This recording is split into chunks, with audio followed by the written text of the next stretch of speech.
we are back. It's Bayou time. We have the Lieutenant Governor of the state of Louisiana with us, Mr. Billy Nungesser. Mr. Lieutenant Governor, always good to see you. Good to be with you, my friend. Before we talk shop, I want to know about Garth Brooks because that was electric from what I heard. It really was. You know, that weekend we try to find something that holiday weekend to fill the hotels, shops, and attractions. Mm-hmm. So we partnered with Sugar Bowl, and you know, as good as Garth Brooks was, I was so proud of Lainey Wilson. Yeah. You know, she really stole the show at the Rose Parade on our float last year, mm-hmm. and now she's up for every major award, country western award there is, mm-hmm. and being from Louisiana, we always like to highlight. So the fact that she was able to open in New Orleans for Garth Brooks was mm-hmm. really something special. Isn't that one of the perks of your job? You get to hobnob with people like this, but they get to hobnob with you too, right? Look, I got the best job in the world, promoting this great state. We got so many great assets, but I tell people all over, the best asset we have is the people. We treat strangers like family. They leave with a friend for life, and they keep coming back for more. So those record-breaking numbers in tourism we see, it's because of the people. You know, we got a letter from a group that actually from Australia last year came to Mardi Gras in down here, and they talked about they met friends for life. Same thing all over the state. People just, when they come to an area and they meet people, they're treated like nowhere else in the world, and that really makes you so proud of Louisiana. What makes Garth so electric? I mean, you can put anybody in the dome, they can pack the dome, but when they come out and play, you go, oh, that was okay. But when he comes out, it just seems to captivate everybody. I think he connects with the crowd. You know, we went to his warm-ups the day before, and he was going through the song, stopping the song, no, let's do this differently, and talking to the few people that were there watching him. And he's so personable and cares about the people he works with. And you know, when he did the press conference and said he was going to give the profits back to the Sugar Bowl to do good things in Louisiana, and that tickets would not be more than $100, all of them, that was pretty special. Right. Let's do this before we get into some hard topics. Let's talk about Nudie first because Banya passed away. Yep. But you're trying to bring the Rougarou Festival national. Well, get national attention. Right. I contacted him and said, listen, we have a Nudie that was let to stay at his home. After a lot of people got involved, the wildlife fishery was going to take that nutria away from that family. That it's a pet. They travel with it. It stays in hotels with them. You talked about all over. It made national news. Well, we're going to have a new wildlife fishery head next year with the new governor. And our concerns are that they may change their tune and go back and try to take Nudie. So we thought if Rougarou would pardon Nudie, since Benye's at the Nutria Heavens now, that we could get some national attention for that great event down here. But we also would bring a little more attention to that pet needs to stay with his family. And Nudie is a pet to that family and need to live his life out in the comforts of their home. So we thought it would bring a little bit more attention. We're going to really play it up big leading up to that festival so we can get some national attention and bring some people down here. Does Nudie know how lucky he or she? I think it's a he. Okay. Does he know how lucky he is now? We will. and you know, it's going to be interesting to see. He's traveled a lot. He goes all over with that family. But to come down here and be on stage in a crowd, I hope he's up to it. Yeah, no doubt about it. Let's talk about the museum trails. Is it the museum trail you call it? Well, what we're doing is we're going to try to have a bill this year to separate the museum into three groups: New Orleans, Baton Rouge, and Shreveport. Yeah. Shreveport don't care about the South museums and vice versa. We bought the name LouisianaMuseums.com. All the great museums, like the Military Museum here, they don't have a lot of money to promote it. Right. So we're going to take that on. We bought LouisianaMuseums.com. Everybody knows about World War II. Well, when we're finished filming every museum, all 211, when you go to the World War II museum site to buy a ticket, the military museum down here is going to pop up. So and then we'll take and push out through social media to everybody has an interest in military museums. They'll know about this one here. They'll know about General Chenault up by Ruston. They'll know all of the militaries in the state. If you have an interest in music, you'll know about the music museums. So we're going to target market and promote all 211 museums.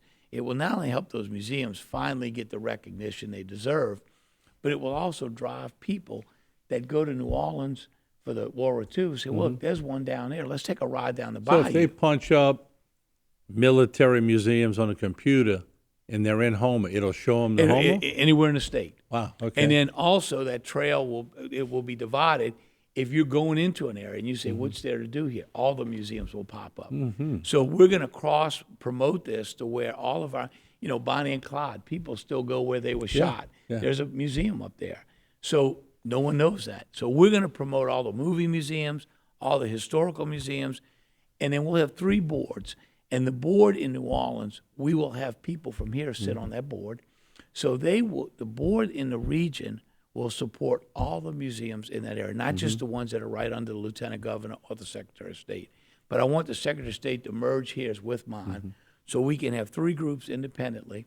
I will give up control of the director so the board can hire their own director. All right. And they'll work together and promote that whole region. So it'll be independent thinking on the board. Absolutely. And it's the best way to run the museums. And real quick, we got about 30 seconds on the first break, but that'll give the youth a chance to catch up on history also. Absolutely. Look, we've got some real treasures in the state. I've learned it over the last several years.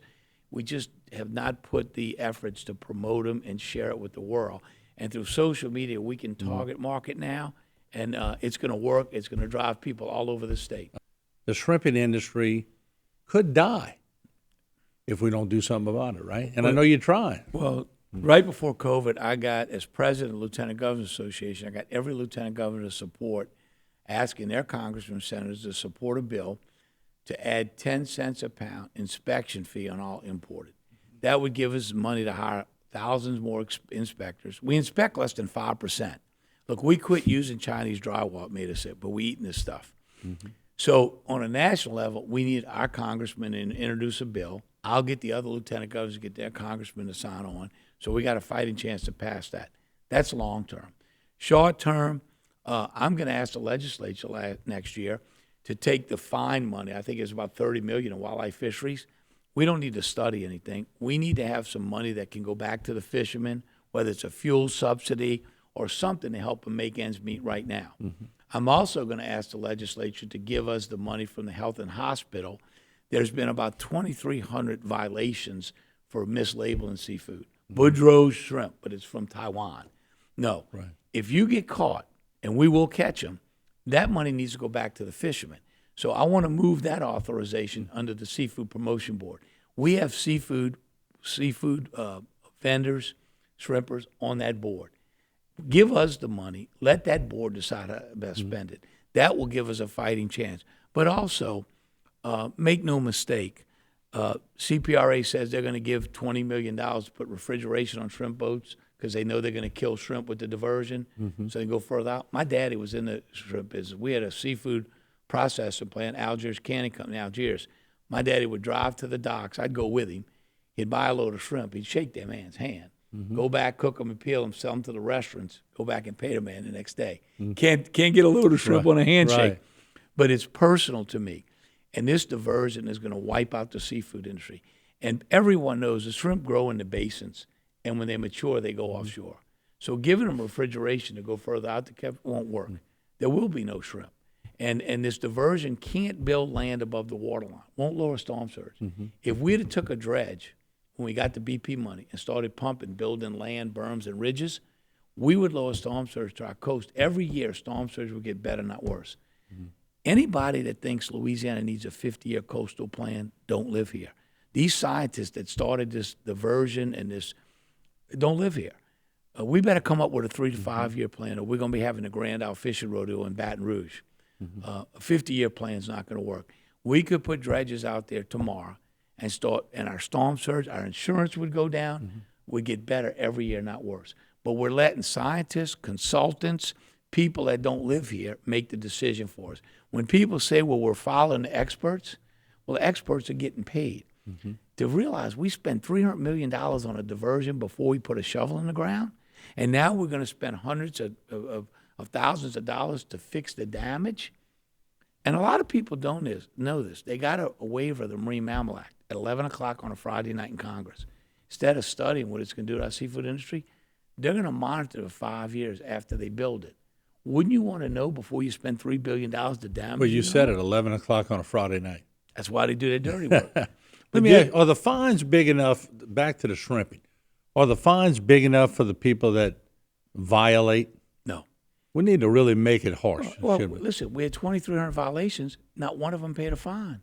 Now, look, the health and hospital department's got a lot of other issues, so let us take that on. And look, between the fishermen and the people that love this coast, we'll catch the ones that are cheating, whether it's the grocery stores or whether it's mislabeling or whether it's changing packaging in the back of a truck, because there's been a lot of that. And then we ask people, we've got a commercial out, we'll be running on your station. Ask before you eat. Demand Louisiana seafood, from the crawfish on down. And look, I love what some of these parishes are doing, saying, look, we're banning it because it's unsafe. You know, and you got some interstate Unhealthy. Yeah, you got some interstate issues with banning it completely. But when you can ban something for a safety reason, it carries a lot more weight. Every time I eat somewhere and I want a shrimp salad or whatever, I go, where's the shrimp from? So I think a lot of people need to do that. Let's breach this subject now. We'll take a break, come back, and talk about it more, because we're talking about insurance now.